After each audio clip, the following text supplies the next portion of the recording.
But I ain't been drinking no juice though. I'm or just gonna dance have songs this like probably Hit the some Quan and chips. Juju on that beat. All of these Cereal tracks were low-key super be viral, mad sugary but too, now 'cause I many do are be loving wondering them what Lucky happened to these Charms. artists. So today we're going to be looking into some of rap's But forgotten shit, one-hit you live wonders, it, you learn. starting off with O2 Genesis. Real quick, I want to say, well, a lot of these guys were like true one-hit wonders. Some of them had like their hit song and then like maybe a couple other big ones, but in general, I think you could call them a one-hit wonder. And also, if you think anyone's missing, I've done plenty of one-hit wonder videos. I kind of have a series going, so if you're interested, check out the playlist that this is in after the video. And with that being said, It been hitting. I'm gonna see what's in here. I hope that 100 calories, 17 grams of sugar. Um,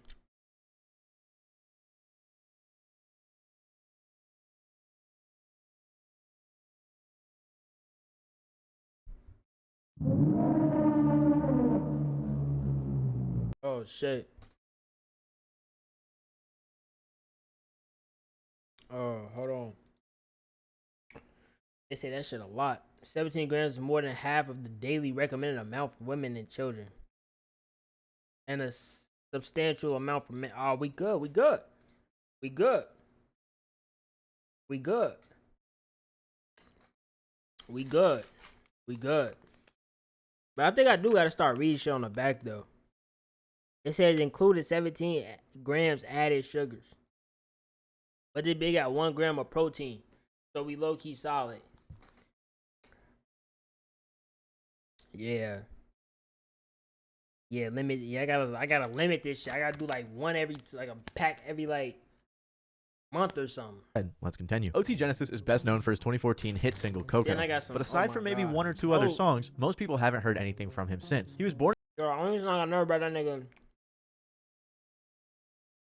I'm in love with the Coco. in Atlanta but grew up in California, raised by his parents who moved to the US from Belize. In 2010, OT first started gaining some local traction following his somewhat successful song Touchdown. The song actually caught the eye of 50 Cent, who called OT himself to sign him to G-Unit. However, OT wasn't signed to like a traditional deal, and 50 only actually had him signed for that one song instead of like his whole career, which was pretty weird. So eventually he ended up signing to Busta Rhymes. OT though had no idea how an advance worked, so he blew through all of his money, and after a year with nothing to show for it, he was almost dropped by the label. And when his career was almost over, OT recorded and released a game changer, and that was his song Coco. The song with his famous chorus, I'm in love with the Coco, dropped in 2014, and couldn't have come at a better time for OT. Coco peaked at 20 on the US Billboard Hot 100, and even Yo, I found it so crazy how like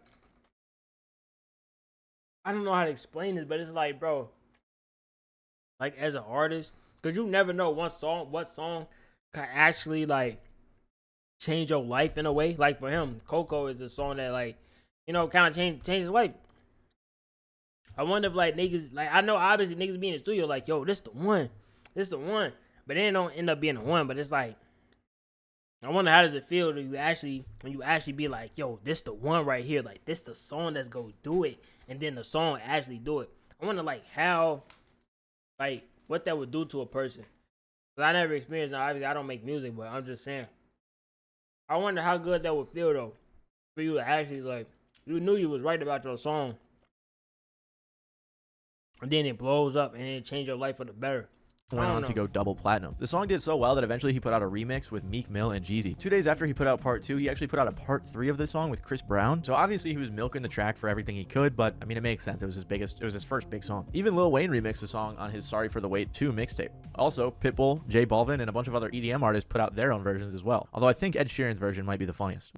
I'm in love with the Coco. Well, the song got remixed a ton by those in the music game. I gotta hear it. I gotta hear it. I gotta hear it.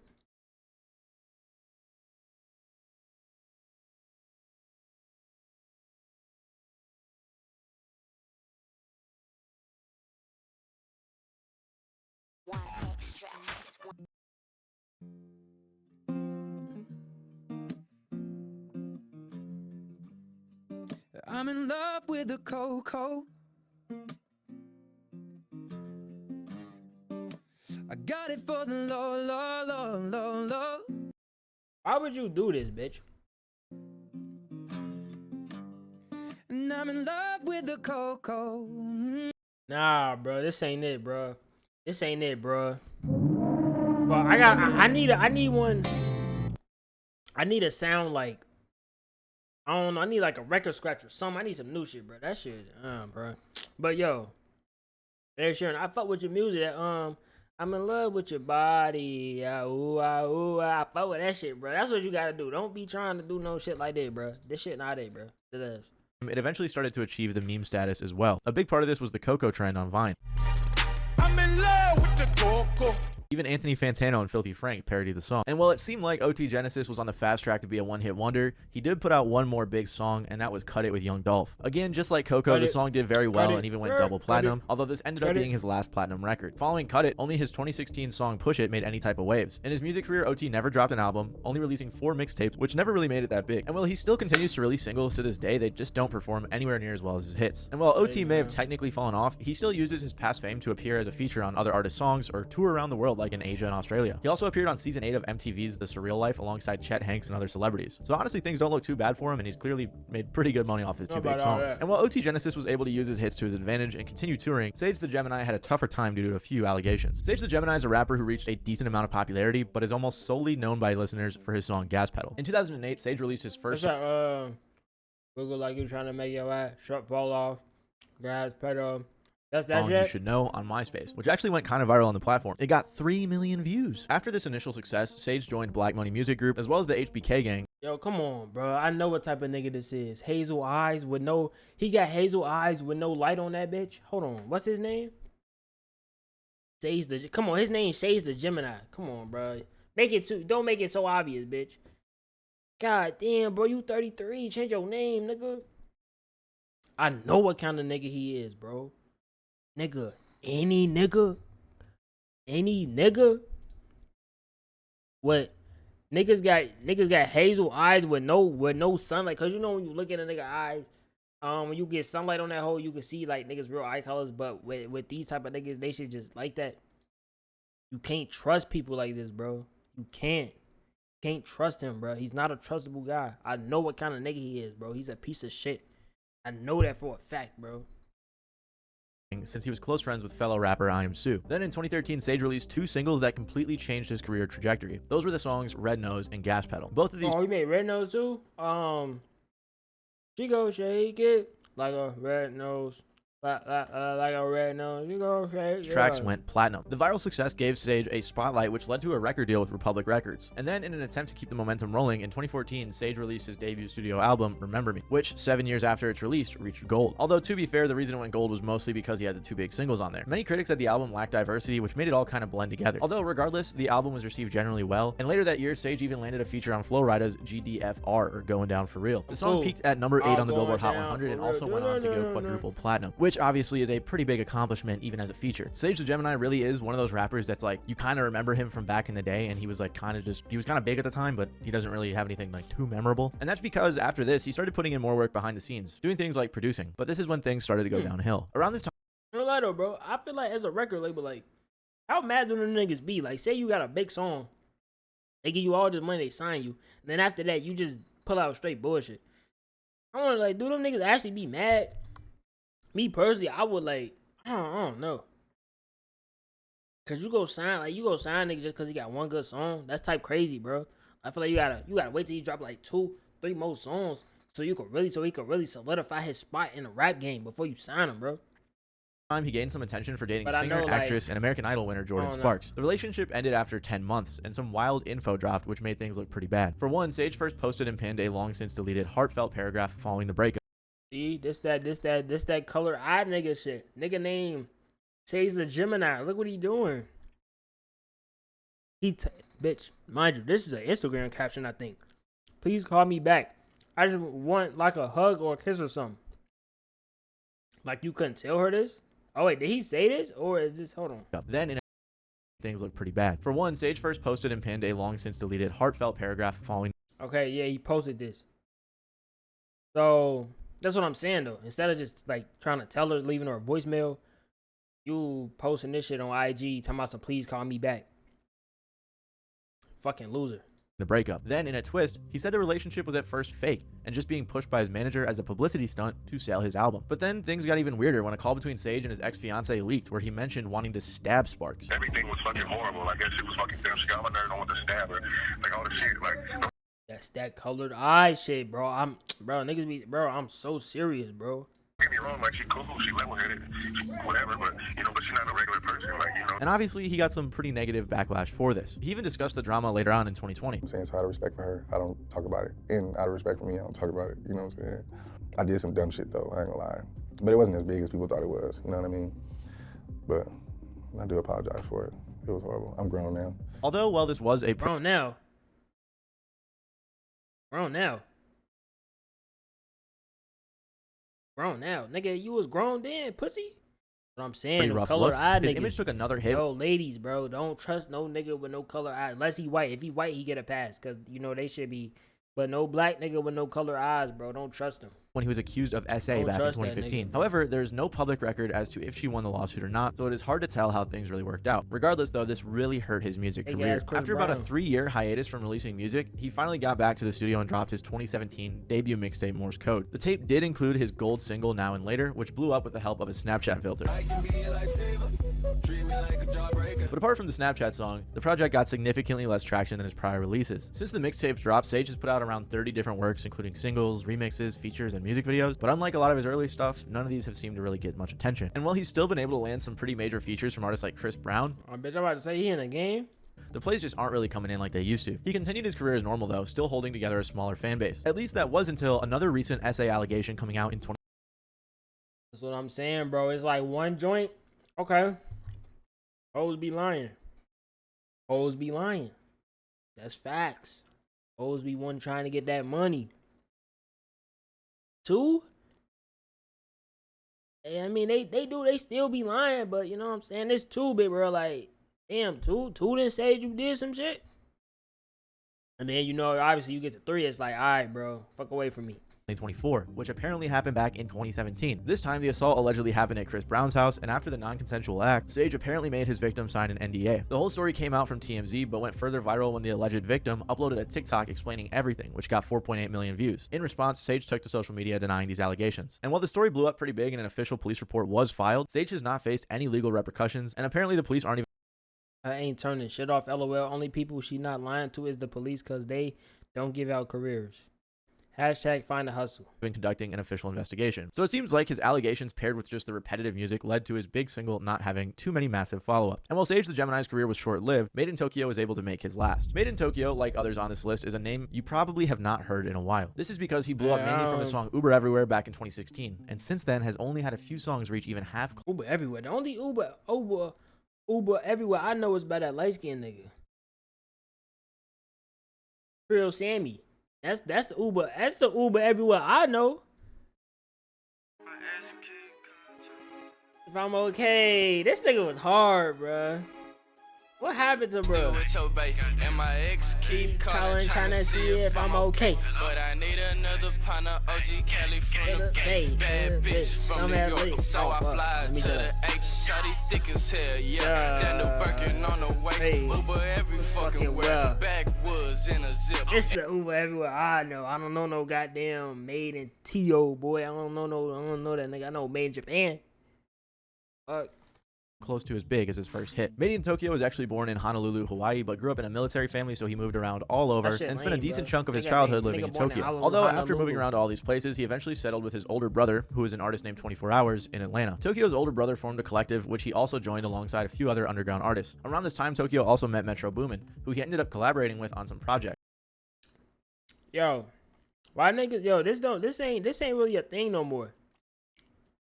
Niggas don't be rocking bandanas like this. Like normally like me for instance, when I rock a bandana, I rock it over the head, but I don't rock it like headband style. We might experiment with that style, which gave him some pretty strong connections in the music business. Soon after this, though, everything would change for him because apparently he was chilling in the kitchen with his mom and recorded his hit song Uber Everywhere. And I guess the chorus was spontaneous as well. My brother was like, yo, I'm about to hop in Uber, I'm gonna call you back. So I felt like that was the ultimate flex because people always complain about, yo, I spent so much on Uber today. Damn, bro, that's life. Look at life. I'm gonna call you back. So I felt like that was the ultimate flex because people always complain about, yo, that's iPhone 6. What's that 6S? That's crazy, bro. Life crazy. Yo, how tall is he? He look mad like miniature though. No disrespect, bro. Spent so much on Uber today. At first, Tokyo really didn't even think of releasing the track. That was until a day later when he listened back to it and realized how catchy it was. After being released, the song peaked at number 51 on the Billboard Hot 100 and eventually went double platinum. Uber Everywhere was featured on his first mixtape, You Are Forgiven, which also contained his second hit, I Want, featuring 2 Chainz, which also went platinum. With 2 platinum tracks on his first album, things were looking pretty good for him. Back then, he was actually like one of my favorite artists. I love this whole project. He even got a Uber Everywhere remix with Travis Scott. About a month after the release of this mixtape, which had both of his early hits, it felt as if Tokyo couldn't miss, as he released another big song, Skateboard P. Again, not really a one-hit wonder, more like a 2 or 3 hit wonder, but you know what I mean. This song even got a remix with Big Sean. Although after this hit, this is when the momentum began to slow down, as from this point on, Tokyo struggled to reach platinum status again. His following mixtape, Thank You Mr. Tokyo, and EP 24 Hours in Tokyo were received well, which aided him in being listed as one of the top 5 most streamed new artists of 2016 on Spotify. Like all this success also landed him a spot on the 2017 XXL. And bro, this one was ass though, bro. This one was ass. All these niggas' parts was ass, bro. Ugly God was cool. Like, bro, they got Cal on. Who the fuck is Cap G, bro? Man, that shit sucked. Freshman class list, alongside artists like A Boogie. That shit was ass too. Like, come on, bro. That shit sponsored by condoms. You know that shit, dick, bro. What the fuck? Boy Cardi, Ugly God, X, and more. After this, in 2018, Tokyo released his first album's lead single, Ned Flanders, which featured the rapper A$AP Ferg, and it looked like it might have been his next hit, but it didn't go quite as big as his previous song. The next year, he struck gold again with his single Chuck E. Cheese, but after this, things started to slow down a bit. Even with features from big artists like J Balvin, Young Nudy, and Ty Dolla $ign in 2020 on his second studio album, Tokyo struggled to get the same numbers he once had. Lots of fans of his were vocal about how much they liked the new stuff, but it just wasn't enough for the mainstream. After this, he released a bunch of singles as well as another couple of albums, although again, while performing decently and receiving decent reception, they just didn't go as crazy as his old stuff. Nowadays, Tokyo still makes music with his unique Japanese influence, performing at colleges and also working a lot in the production side of music, so in the end, while he may not be receiving the same level of attention, he's still doing his thing for a pretty dedicated fan base. And while Made in Tokyo was able to make his career work for a bit, Ayo and Teo had a tougher time. Also lately, I've been drinking a lot of these niggas was not rappers? sponsored, but they're the I thought they were just dancers, best, bro. right? But it's they made that I just wanna rollie with a dapper ranch. A little bit Shit concerned ass, about my bro. heart health, so I made a doctor's appointment. Right between finding a good provider and Did you taking just put in an ad, you ugly nigga? eye care, skincare, everything, and it's completely myself. The duo Ayo and Teo probably brings back some nostalgic memories for you, especially with their hit song Rolex, which dropped back in 2017. Yeah. But since then, the pair has pretty much dropped off the map. The two brothers grew up in Michigan, first rising to fame as dancers. They used them niggas used to wear masks. I don't know why. I think it was because they was ugly or something. I don't know. One of them niggas never took off their goddamn mask. Then they took it off. Them niggas was chopped. Hoes was frying their ass, bro. Social media platforms like Vine, Instagram, and YouTube, and that's how they began to go viral. That shit used to be hard, bro. That shit used to be hard. At first, dancing was their main form of content. Their first early dance trend was called the reverse. Their popularity skyrocketed though in 2016. I remember niggas was reversing shit. What the nigga reversed the he hit that bitch. I was like, ooh, he said reverse that bitch right back. I'm damn bitch, bro. You tough. That shit was hard though. They began posting clips that showcase not only their dancing talent but their personalities. This led Shut up, ugly. I gotta see that now, bro. Bro, they was reversing mad shit, bro. Nigga reversing moonwalk.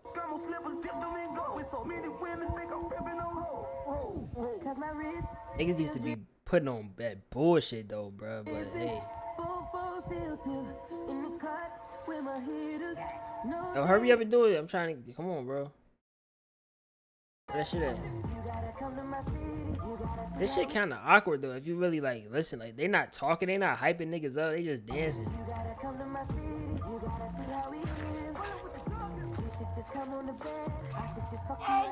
Like niggas, that shit, I ain't gonna lie. That shit, I ain't gonna lie. I can't lie. That shit was hard. That shit was tough, bro. That shit was tough. I can't. Them having a super loyal fan base before they even put out any music. However, all of this changed in 2017 following the release of their first track, Rolex. With its catchy hook and minimalist beat, the song became a hit, peaking at number 20 on the Billboard Hot 100 chart and going double platinum. Since its release, the music videos even joined the billion views club on YouTube. But what really helped this track blow up was they hit a billion. Bitch, I did not know they touched a billion, boy. Damn, I did not know that. That's what's up. The company Congratulations, dance that they guys. made up for it. What's up, Ayo? I'm Teo. We're Ayo and Teo. We're about to show you how to do the Rolex challenge, the Rolly way. The success of the song even led to television appearances, performances at award shows, and collaborations with major artists in the industry like Usher and Chris Brown. Following this blow up, the boys moved to Atlanta to pursue their music careers and even signed a deal with Columbia Records later that year. So while dancing is what blew them up, seeing what they reached with their new song, they wanted to keep trying music. Although unlike many artists who capitalize on viral success by releasing albums or extended plays, Ayo and Teo's discography was pretty limited. Aside from a few follow-up singles, the duo didn't maintain a consistent output of new music. Their slower release schedule even led some fans to question whether they were still actively pursuing music careers. What made things worse was that even in the follow-up songs to Rolex that they did release, the duo struggled to replicate the same level of success. While songs like Us and Hold My Sauce gained some attention with their fan base, they didn't achieve similar mainstream traction. So rather than solely focusing on music, they continued to do content creation. This did help them maintain their relevance with their fans, but it also indicated a shift in their priorities. Early on in their peak, they were seen on almost every hip-hop publication, being featured in award shows and interviews, but as time passed, they began to fade away. In the years following Rolex, at multiple points the duo appeared to be taking breaks or even splitting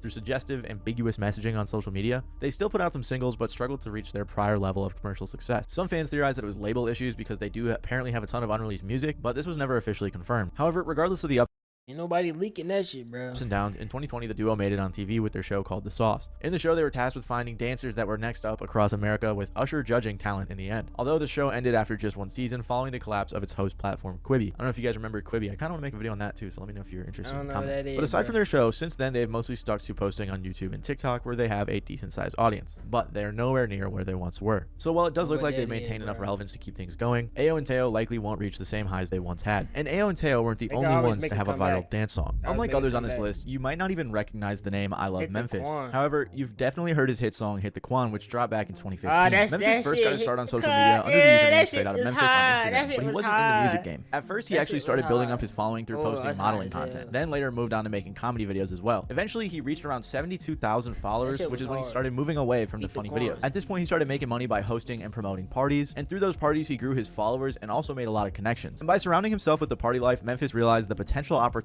making music. Through his connections, he linked up with Miami Mike, who was Soulja Boy's manager, and started making music. And within less than a year in the music game, Memphis went on to put out his smash hit debut single, Hit the Quan. This dance song was originally performed by Rich Homie Quan, and at first it got popular on Vine. At that time, most people just referred to the dance as simply the Rich Homie Quan dance. But 3 months after Rich Homie Quan popularized the trend with the music video for his song Flex, Memphis released his song titled Hit the Quan. The song allegedly cost him only $35 to produce, and it went viral on a whole nother level than Rich Homie's and eclipsed the original trend completely. The dance craze dominated social media with tons of people creating their own edition. That's how you know your shit destined for disaster. All this hype even got the music video to an impressive 91 million views. It pushed Hit the Quan to number 15 on the Billboard Hot 100 and even went platinum. After the massive success of the song, I Love Memphis was even invited on Ellen to perform the dance. Here to perform his viral sensation, Hit the Quan, please welcome I Love Memphis. I'm finna show you how to hit the Quan.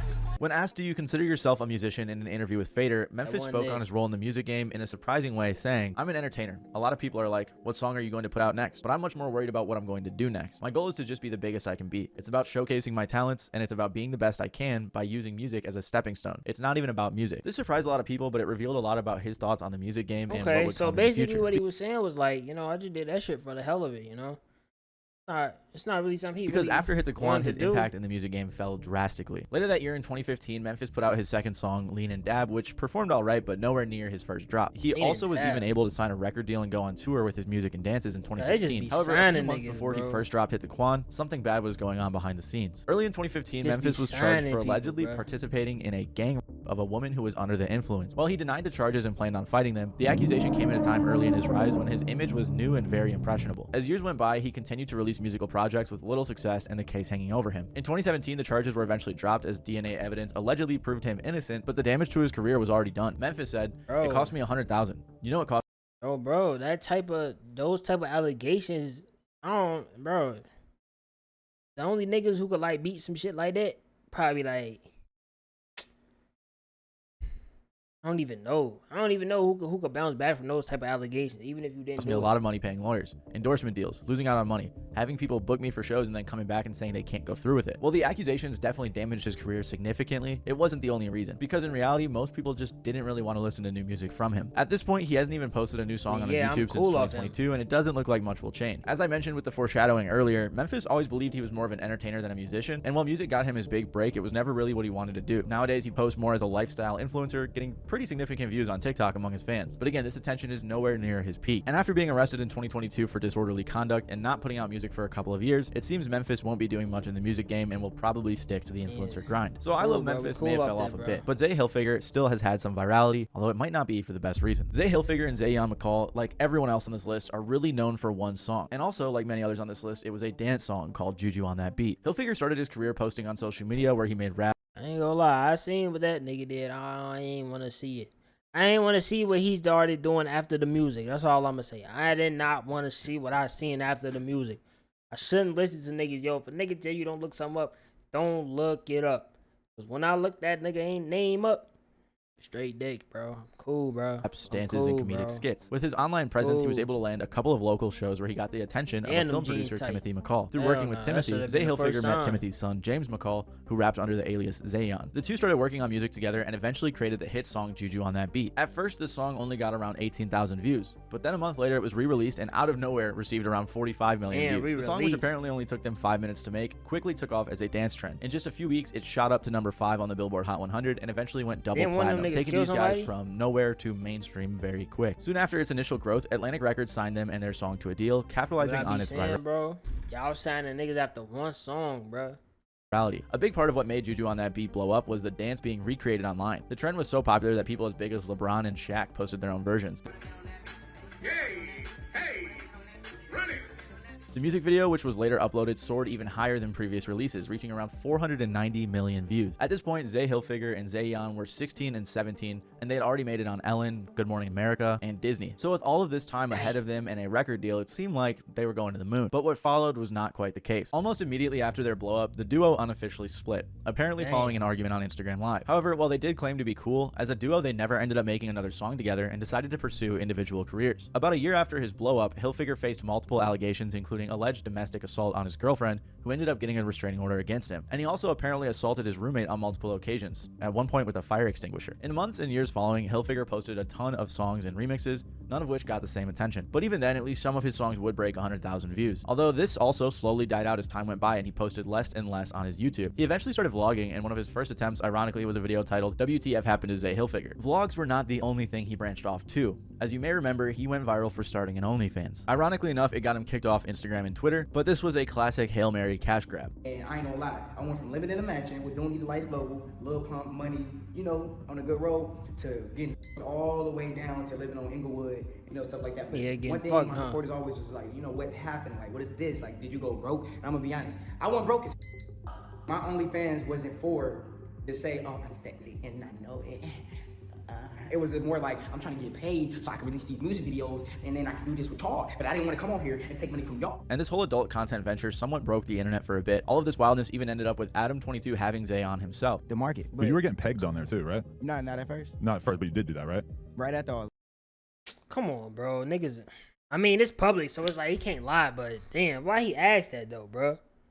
And to make things even crazier, Hilfiger at this point is fully locked in on the OnlyFans grind, as he appeared again with Adam22, but this time on Plug Talk. We should get him on Plug Talk. We can't just let that hog go to waste. And yes, they did end up doing a scene together, which is a Hold on, she was in there? I mean, I had to see what it's talking about, bro. I'm just keep it a buck. Crazy arc going from Juju on That Beat kid to doing adult content with Adam22. Damn, Around this time, which is it's really funny, he actually joined my stream and paid to submit a song like a few years ago. And yeah, we talked. He was actually a really nice guy. He's still subscribed to the channel, so shout out to Zay Hilfiger. As for Zayon McCall, he pretty much went the exact opposite route. After the split following the dispute over who the star was on Juju on That Beat, Zayon created some new music but slowed down much earlier. And aside from a new song called Rage that he put out in 2023, it's pretty hard to find any trace of him online. So like many of the other viral dance song artists on this list, it seems like the music career didn't really pan out for the two. If you're interested in learning about other one-hit wonders like Silento. Nah, I'm not, boy. Slimento. Ain't that's the nigga who killed someone, I'm pretty sure. That's the person. Juju on that beat. Hey, Juju on that beat. Hey, Juju on that, Juju on that, Juju on that beat. And I slide.